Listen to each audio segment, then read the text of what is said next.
Talking to oneself is a habit everyone indulges in. We could no more stop talking to ourselves than we could stop eating and drinking. All that we can do is control the nature and the direction of our inner conversations. Most of us are totally unaware of the fact that our inner conversations are the causes of the circumstances of our life. We are told that as a man thinketh in his heart, so is he. But do we know that man's thinking follows the tracks laid down in his own inner conversations?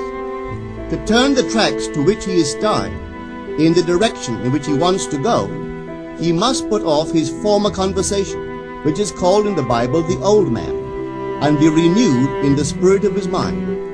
Speech is the image of mind. Therefore, to change his mind, he must first change his speech. By speech is meant those mental conversations we carry on with ourselves. The world is a magic circle of infinite possible mental transformations, for there are an infinite number of possible mental conversations. When man discovers the creative power of inner talking, he will realize his function and his mission in life. Then he can act to a purpose. Without such knowledge, he acts unconsciously. Everything is a manifestation of the mental conversations which go on in us without our being aware of.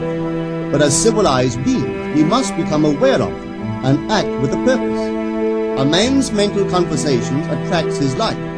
As long as there is no change in his inner talking, the personal history of the man remains the same. To attempt to change the world before we change our inner talking is the struggle against the very nature of things.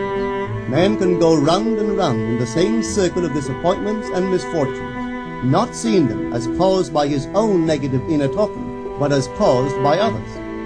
This may seem far-fetched, but it is a matter which lends itself to research and experiment. The formula the chemist illustrates is not more certainly provable than the formula of this science by which words are clothed in objective reality.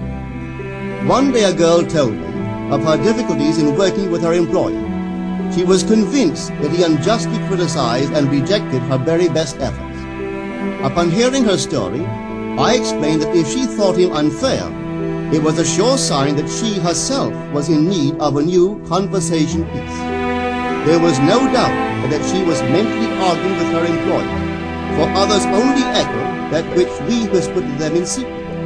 She confessed that she argued with him mentally all day long. When she realized what she had been doing, she agreed to change her inner conversations with her employer. She imagined that he had congratulated her on her fine work, and that she, in turn, had thanked him for his praise and kindness.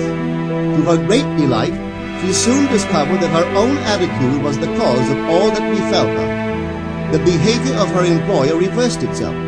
It echoed, as it had always done, her mental conversations with him. I rarely see a person alone without wondering to what conversation piece is he tied. On what mysterious track is he walking? We must begin to take life consciously, for the solution of all problems lies just in this. The second man, the Lord from heaven in all of us, is trying to become self-conscious in the body, that he may be about his Father's business. What are his labors?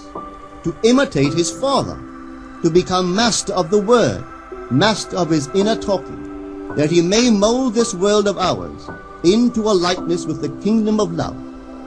The prophet said, "Be ye imitators of God as dear children." How would I imitate God?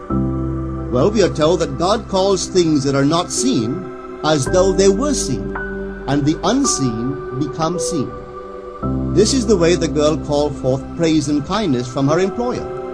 She carried on an imaginary conversation with her employer from the premise that he had praised her work, and he did.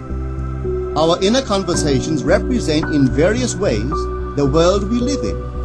Our individual worlds are self-revelations of our own inner speech. We are told that every idle word that men shall speak, they shall give account thereof. For by their words they shall be justified, and by their words they shall be condemned. We abandon ourselves to negative inner talking, yet expect to retain command of life. Our present mental conversations do not recede into the past as man believes. They advanced into the future to confront us as wasted or invested words. My word, said the prophet, shall not return unto me void, but it shall accomplish that which I please, and it shall prosper in all the things whereto I send it. How would I send my word to help a friend? I would imagine that I am hearing his voice, that he is physically present, that my hand is on him. I would then congratulate him on his good fortune, tell him that I have never seen him look better. I would listen as though I heard him. I would imagine that he is telling me he has never felt better, he has never been happy. And I would know that in this loving, knowing communion with another, a communion populous with loving thoughts and feelings, that my word was sent, and it shall not return unto me void, but it shall prosper in the thing whereto I sent it. The great secret of success is a controlled inner conversation from premises of fulfilled desire. The only price you pay for success is the giving up of your former conversation, which belongs to the old man, the unsuccessful man. The time is ripe for many of us to take conscious job in creating heaven on earth, to consciously and voluntarily use our imagination to inwardly hear and say only that which is in harmony with our idea is actively bringing heaven to earth. Every time we exercise our imagination lovingly on behalf of another, we are literally mediating God to that one. Always use your imagination masterfully, as a participant, not an onlooker. In using your imagination to transform energy from the mental, emotional level to the physical level, extend your senses. Look and imagine that you are seeing what you want to see, that you are hearing what you want to hear, and touching what you want to touch. Become intensely aware of doing so. Give your imaginary state all the tones and feeling of reality. Keep on doing so until you arouse within yourself the mood of accomplishment and the feeling of relief. This is the active, voluntary use of the imagination, as distinguished from the passive, involuntary acceptance of appearances. It is by this active, voluntary use of the imagination that the second man, the Lord from heaven, is awakened in man. Men call imagination a plaything, the dream faculty, but actually it is the very gateway of reality. Imagination is the way to the state desired. It is the truth of the state desired, and the life of that state desired. Could you realize this fully, then would you know that what you do in your imagination is the only important thing. Within the circle of our imagination, the whole drama of life is being enacted over and over again.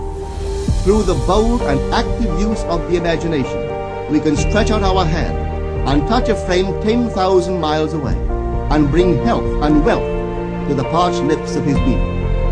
It is the way to everything in the world. How else could we function beyond our fleshly limitations? But imagination demands of us a fuller living of our dreams in the present.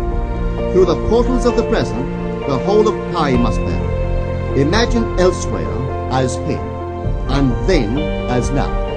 Try it and see. You can always tell if you succeeded in making the future dream a present fact by observing your inner talk. If you are inwardly saying what you would audibly say, were you physically present and physically moving about in that place, then you have succeeded.